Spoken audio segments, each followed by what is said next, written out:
recording. We can start talking whenever. All right, so doing this special episode. Lately, we've been only doing one episode a week, but first of all, Max Hawkins here, and this calls for a special episode because this past Tuesday, I dropped a podcast that was damn near 2 hours long with my buddy Cody Butler. We talked all about UFC 200, what was going to be the deal, what was, predictions, all this other stuff, storylines. Late last night, turns out Jon Jones is being pulled from the event from his fight with Daniel Cormier because of a potential doping violation from the USADA. So we're going to get the thoughts on that real quick. And this ain't going to be a long podcast, probably only 15, 20 minutes, maybe just 10. But sitting across from me, I have one of my longtime friends, good friends, Devin Kent, a.k.a. Tom. What's up, bro? Nothing, man. Just getting ready for UFC 200. Yeah, tonight's Thursday. Fights tonight. Fights tomorrow night. Fights. Obviously the pay-per-view Saturday. But I'm gonna give you one job to do throughout this. I don't have a name for this show yet. I've been thinking about my buddies have to find me a name for this show. So your job at the end of this is to pick a name for this show. All right. I'm putting you on the spot. Not really. But if you think of something good, tell me. I'll see what I can do. We're doing this with some bottles of water. Usually we'd have a couple beers, but I'm trying to not drink during the week, and Tom has to drive after this. So doing this with some waters. But basically, let's get into it. Tom, you are a big fan of UFC. How disappointed are you that Jon Jones isn't going to be fighting Daniel Cormier Saturday night? Oh, I'm extremely disappointed. That's supposed to be the main event of the night, and 3 days before the fight, Jon Jones finds out he can't fight in it. That's not a lot of time to find another fight for Daniel Cormier either, and I feel bad for that guy. I do feel bad for him, and Dana White actually said at his press conference that the person to feel bad about the most is, one, the fans, because they've been looking forward to this fight for a year and a half, 2 years, the rematch. It's really the biggest rivalry UFC's had in a very long time. Just a war of words between the two, and they really don't like each other. Yeah. And then after that, Daniel Cormier. His legacy for some people was so tied to beating Jon Jones, officially beating Jon Jones, and being finally recognized as a true champion. And he's not going to get that. He might never get that. If this is a PED, performance-enhancing drug violation, then Jones it's an automatic 2-year suspension? 2-year suspension. Daniel Cormier is already 37. Yeah, he might not even be fighting in 2 years. Yeah. Now Jones is 28, but here's the thing: we don't know what the potential violation is yet. All we know is that it could be PEDs, it could be marijuana, it could be whatever. But when something like this happens, you don't have a long time to figure out what it is. They immediately pull you from the fight until you find out. So. It just sucks for everybody involved. It's real disrespectful to the sport. And for somebody who had the potential to be... The guy has never lost in the ring. Potential to be the greatest of all time. Look how young he is. He's 27, 28 years old. Just coming off of a year and a half sabbatical. And, he fought Ovince St. Prix at UFC 197 and won the interim belt. But this was supposed to be his first fight back. Real comeback. Yeah, real comeback. And, it's not going to happen in UFC 200.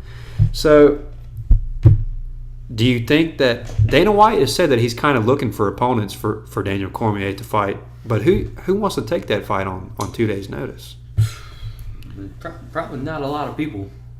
But, Daniel Cormier, he said this morning, or it might have been last night in an interview, that he would go up in weight, not a lot, but he might go up to 220, 225. Fight like a catch weight, right? Yeah. Yeah. He said he can't go up and fight a real big guy. Right. He's been training for 205. Well, he's in a difficult situation where he doesn't have to take a fight that he doesn't want to at this point. It's 3 days notice, and I don't think anybody's going to give him flack if UFC does find a potential opponent and he doesn't want to take it. I'm not going to give him flack for it. No. I mean, now for an up-and-coming fighter, somebody who isn't injured, somebody who wants to fight, well, they might want to jump at this chance just for the money, just for the exposure. But UFC is already, Dana White UFC, they've already said that Brock Lesnar and Mark Hunt will be the main event for UFC 200 now.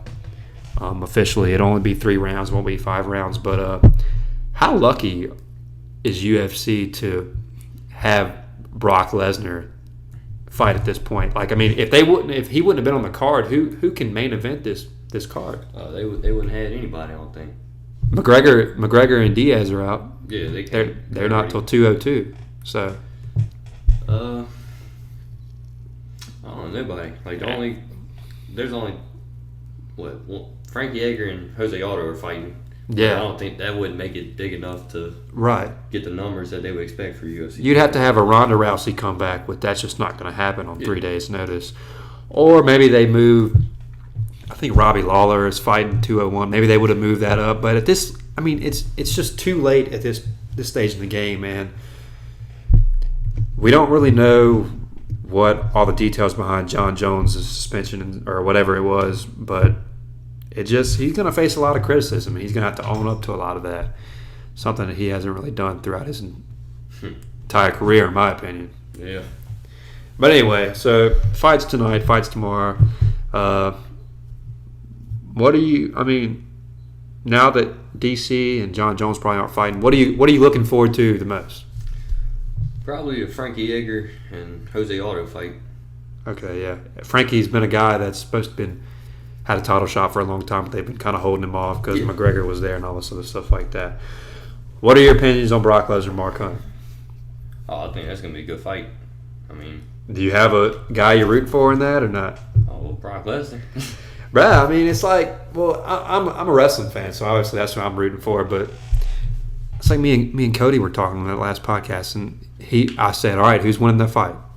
And he sat there and he thought for a second. It was kind of a long pause, 5 seconds, long for podcast. And he's like, you got to go with Lesnar. I mean, got to. That is, I like Mark Hunt. I watched him get Mark Hunt too, yeah. The last knockout he had. Who was he fighting? Frank Mir? I think it was Frank Mir. That walk-off? Yeah, that's it. I saw it today. Saw a highlight of that today, yeah. I mean, dude's just got swagger going in there.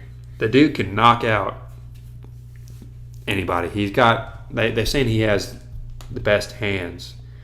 Just straight up knockout power in anybody in UFC. And I saw him break, I didn't see it live. I saw a replay. He broke Stefan Struve's jaw. Man, it was really bad. It was really bad. But we'll see what happens. We're still going to be watching the fight. I think everybody who was still planning on renting the fight should watch the fight. Now, I know a lot of people probably aren't going to. There's going to be some people that don't order the pay-per-view because of Jones and Cormier pulling out. But it is what it is at this point. And we got fights tonight. We got fights tomorrow night. We got fights Saturday night. So gear up.